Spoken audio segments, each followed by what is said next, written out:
Well, we're down now to the last 24 hours before Icebrood Saga begins, and I want to fill you guys in on the last couple of teasers the devs did. Now, yes, it is 24 hours till Bound by Blood, but remember, it's a prologue.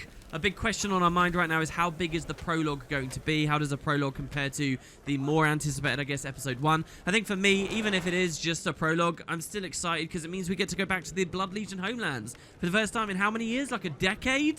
So seeing them realize that, even in something of a smaller patch, has got my blood pumping. In fact, earlier in the week, I did a video explicitly showing off what it looked like in Guild Wars 1, and ever since then, I've been very excited. So not a long video here for you, but I do want to fill in on those last couple of teasers the devs have done in lieu of a proper trailer, which I suppose we also have to look forward to in 24 hours. But the teasers do seem kind of interesting, namely that they have what seems to be a representation of where Kralk was asleep, where the brand began perhaps, and a hint that Aureen might be even in the release. So check out what the devs are doing. Again, there's not much, but let's fill in this last little bit of space with whatever interesting we can. First of all, a small shout out here to Boots, who often appears on the channel, and I appear over on his channel. He threw this tweet out just a matter of hours ago that Guild Wars 2 themselves retweeted. He says, "I was not expecting to get this flyer in the mail today. Pretty cool, guys. Looks like they're actually sending out physical flyers and pamphlets for people to take pictures of going through their door." So I certainly didn't get one, but of course I am overseas, and maybe people like Boots are a little bit easier to get into contact with. But look at this. It says the Metal Legion. We put the band back in Warbands. This is information we actually heard a while ago in the magazine. Live in concert at sundown, Bloodstand 3. Is it stand instead of stage? At the Grothmar Valley on September 17th. Log in and play the Icebrood Saga prologue, Bound by Blood, and they got their hashtag and stuff up there. I wonder whether the devs have managed to actually post these in various areas around the world. That would be pretty nice. That's nothing too big. Also, within the past 24 hours, they've thrown this out. So I see movies doing this on occasion now, where essentially you'll have a poster almost, but it's like a slightly animated one. You could almost imagine that this should say Bound by Blood up at the top or whatever. And of course, it actually looks like Bangar looking directly at us, with a little bit of ice on the left, a little bit of fire on the right, the Flame Legion here. The devs also tweeted, even though they're absent from this picture, that the Sons of Svanir will have a big role to play in the upcoming season, Saga, as we know. And they tweeted about the lore of the Icebrood they wanted people to really brush up on. I wonder whether they're actually suggesting something about Bangar and where his allegiances lie with the flame and the frost to the left and right, or this is just meant to kind of encapsulate the idea of the Saga upcoming. This is obviously the Effigy Burnings Festival that we'll be seeing in the patch. There's not much more to say, except this is just kind of cool. I almost kind of want it as a desktop. Over to Facebook now for their final teaser. So all the other ones appeared on Twitter. This one did not. They actually have higher video quality here. I wish that they do stuff on YouTube, but I understand, I guess, if not. And this is what I was talking about with the brand. This is really the main thing I've got to show in the video. So let's check it out and feast our eyes on the last teaser before the patch.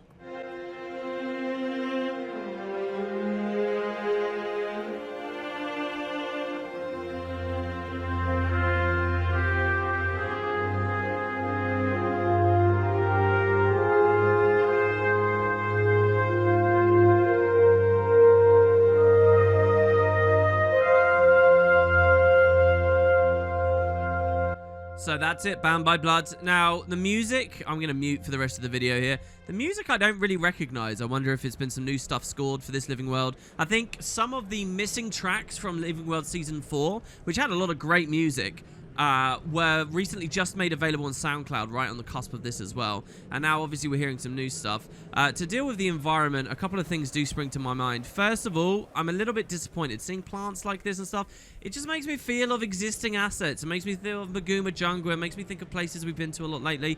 This doesn't feel, you know, Blood Legion-y to me. It doesn't feel expansion new to me. But it is true that so far in the game, we haven't seen Aureen crystals at this kind of scale everywhere.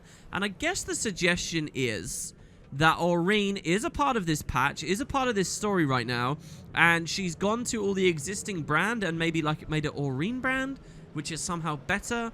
Maybe it's like biodegradable, it will eventually go away. It's interesting because the Free Peoples of Tyria were developing techniques, especially, I think it started with the Thunderhead patch. Maybe it was even a little bit in Jahai Bluffs. We started hearing about it a bit with Almora.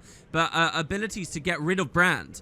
And we've got that whole story in core Tyria and looking at that. I really hope that Icebrood Saga has lots of like little current event style things that deals with the Brand in core Tyrian maps. And maybe Aurene doing stuff like this.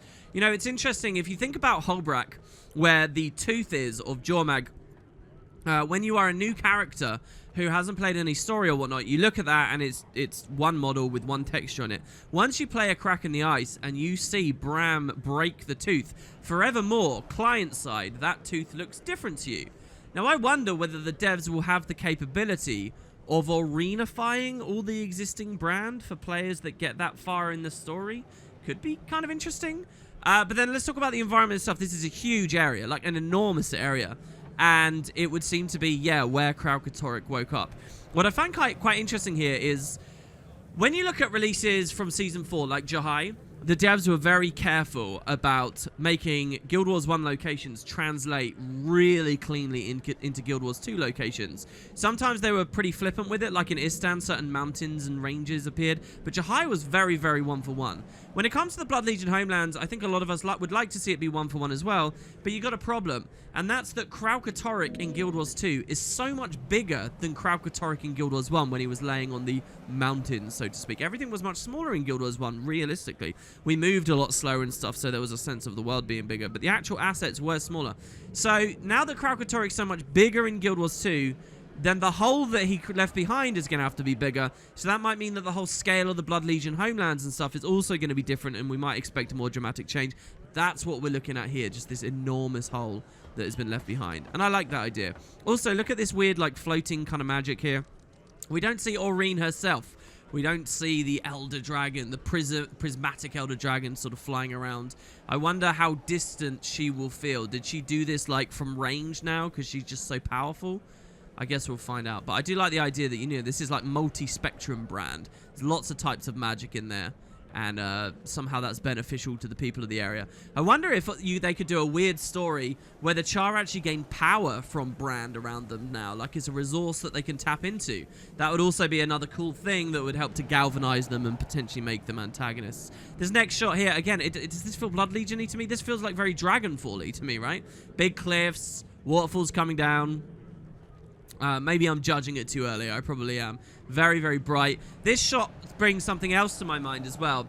And that is, through Season 3, we had the unbound magic everywhere. And through Season 4, we had volatile magic everywhere. These small orbs we could pick up.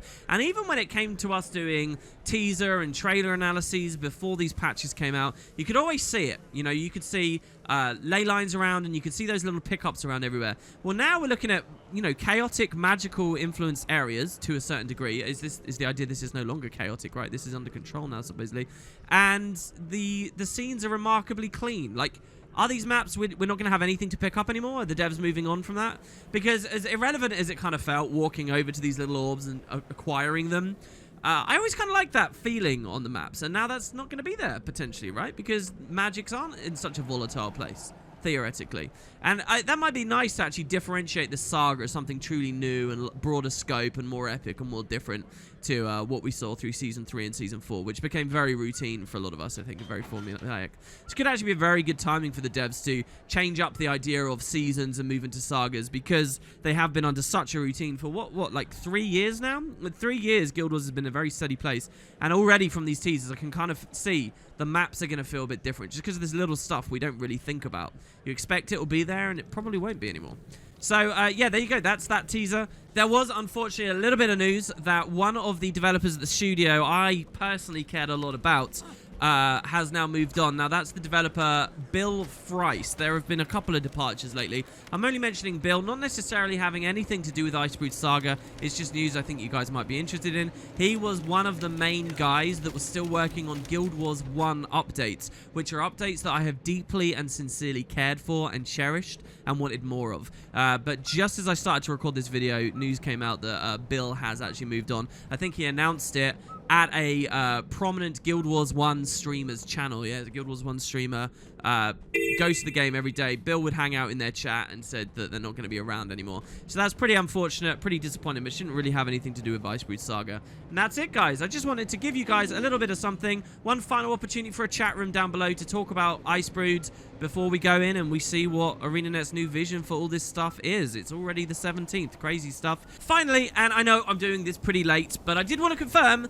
that I am going to be streaming the release right as it comes out. So this is kind of a new thing for me. Classically, I never really shared my initial experiences, my blind experiences of patches, but I have been doing that recently. Actually, 2 episodes ago, starting with Thunderhead Peaks, I started doing this, and they are a blast. It's been incredible fun to just kick up a stream, play Guild Wars like a nerd, like I normally would, but you guys get to share and join in on that initial enthusiasm. You get my take on the story and all the extra lore and interesting things that you might have missed right away. So when the patch comes out, if a server goes down or you're taking too long to patch or whatever, you just want to share in it with someone else, please feel free to come to my stream. I will be there right as it goes out, and they're always an enormous amount of fun. So I will be doing that for the prologue right as the patch comes out. There's a link in the description to my Twitch. You just click that and just keep the tab open if you like, and next time I go live, it will be there. So I thought I'd make this video just to let you guys know that that's going to be happening too, as it did before, and frankly, I can't wait. So, very soon, the Blood Legion Homelands should be brilliant. Thanks so much for watching, guys. I hope you enjoy, and I will see you there.